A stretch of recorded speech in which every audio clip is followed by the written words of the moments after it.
Coronavirus, question politique pour demain. Chaque jour apporte son lot de nouvelles victimes de l'épidémie de coronavirus, mais on envisage déjà la meilleure ouvrez les parenthèses, manière de sortir de ce confinement, de cette contrainte qui enferme, mais aussi révèle des manquements. Tout cela arrivera en même temps. Les premières mesures remontent au 13 mars. Le gouvernement Wilmès II a reçu la confiance le 19 mars et les pouvoirs spéciaux le 26 mars.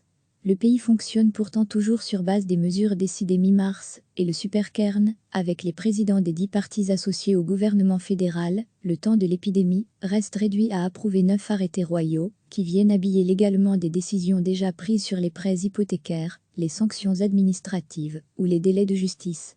Rien qui ne justifie à ce stade des pouvoirs spéciaux. Un gouvernement en affaires courantes aurait même pu suffire. Cela grippe visiblement sur les primes éventuelles à accorder à certaines catégories de travailleurs, sur une fiscalité adaptée à la situation ou sur des chômeurs coincés entre baisse de leurs allocations et impossibilité de chercher un emploi. À ce stade, le centre de décision réel se situe bien plus au Conseil national de sécurité qu'au gouvernement fédéral même doté des pouvoirs spéciaux. Il est vrai qu'accorder point de vue nationaliste et écologiste, par exemple, relève de la gageure. Les calculs de la Banque nationale, relayés par le ministre du Budget David Clarinval, en ont sans doute douché plus d'un. Les dépenses déjà engagées, sans attendre les pouvoirs spéciaux, atteignent déjà les 4 milliards d'euros par semaine. Le gouvernement Michel avait déjà laissé un trou budgétaire, mais la pandémie le transforme en gouffre abyssal. La dette belge s'envole au point que les agences de notation ont retrouvé la Belgique sur la map monde pour abaisser sa note, comme lors de la crise de 2008. La chance de notre pays demeure toutefois qu'il ne sera pas le seul touché et que les économies espagnoles ou italiennes pèsent bien plus dans les comptes européens. Il n'en reste pas moins que la pandémie passée, le prochain gouvernement, lequel n'aura que deux choses à gérer, l'austérité et l'austérité. Pour sûr, la crise politique viendra s'ajouter à la crise budgétaire, elle-même corollaire d'une crise économique. Cela ne va se bousculer pour gérer un tel marasme. Enfin, l'idée d'une commission d'enquête sur les fautes politiques liées à l'impréparation de nos institutions face à une telle catastrophe sanitaire commence à s'esquisser. Même le président du MR, formation au pouvoir depuis 21 ans, se prononce en ce sens. Maggie de Bloch est en première ligne, mais les choix budgétaires restent collectifs, ceux d'une coalition et pas uniquement de la dernière. Les précédentes commissions d'enquête ont le plus souvent dilué les responsabilités que notre pays complexe favorise naturellement. Un climat de règlement de compte aussi salutaire qu'il puisse paraître risque bien d'aggraver les crises politiques et économiques qui nous pendent au nez. @Folkowiak recevez chaque matin l'essentiel de l'actualité. Chaque jour apporte son lot de nouvelles victimes de l'épidémie de coronavirus, mais on envisage déjà la meilleure ouvrez les parenthèses, manière de sortir de ce confinement, de cette contrainte qui enferme, mais aussi révèle des manquements. Tout cela arrivera en même temps. Les premières mesures remontent au 13 mars. Le gouvernement Wilmès II a reçu la confiance le 19 mars et les pouvoirs spéciaux le 26 mars.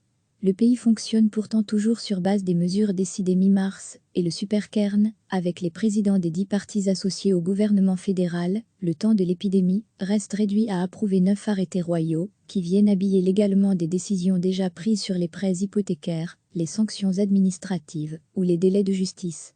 Rien qui ne justifie à ce stade des pouvoirs spéciaux. Un gouvernement en affaires courantes aurait même pu suffire. Cela grippe visiblement sur les primes éventuelles à accorder à certaines catégories de travailleurs, sur une fiscalité adaptée à la situation ou sur des chômeurs coincés entre baisse de leurs allocations et impossibilité de chercher un emploi. À ce stade, le centre de décision réel se situe bien plus au Conseil national de sécurité qu'au gouvernement fédéral même doté des pouvoirs spéciaux. Il est vrai qu'accorder point de vue nationaliste et écologiste, par exemple, relève de la gageure.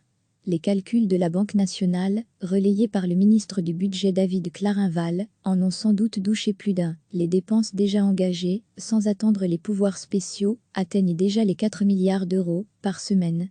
Le gouvernement Michel avait déjà laissé un trou budgétaire, mais la pandémie le transforme en gouffre abyssal. La dette belge s'envole au point que les agences de notation ont retrouvé la Belgique sur la map monde pour abaisser sa note, comme lors de la crise de 2008. La chance de notre pays demeure toutefois qu'il ne sera pas le seul touché et que les économies espagnoles ou italiennes pèsent bien plus dans les comptes européens. Il n'en reste pas moins que la pandémie passée, le prochain gouvernement, lequel n'aura que deux choses à gérer, l'austérité et l'austérité. Pour sûr, la crise politique viendra s'ajouter à la crise budgétaire, elle-même corollaire d'une crise économique. Cela ne va se bousculer pour gérer un tel marasme. Enfin, l'idée d'une commission d'enquête sur les fautes politiques liées à l'impréparation de nos institutions face à une telle catastrophe sanitaire commence à s'esquisser. Même le président du MR, formation au pouvoir depuis 21 ans, se prononce en ce sens. Maggie de Bloch est en première ligne, mais les choix budgétaires restent collectifs, ceux d'une coalition et pas uniquement de la dernière. Les précédentes commissions d'enquête ont le plus souvent dilué les responsabilités que notre pays complexe favorise naturellement. Un climat de règlement de comptes aussi salutaire qu'il puisse paraître risque bien d'aggraver les crises politiques et économiques qui nous pendent au nez. @Folkowiak. Cliquez sur s'abonner pour recevoir les dernières nouvelles.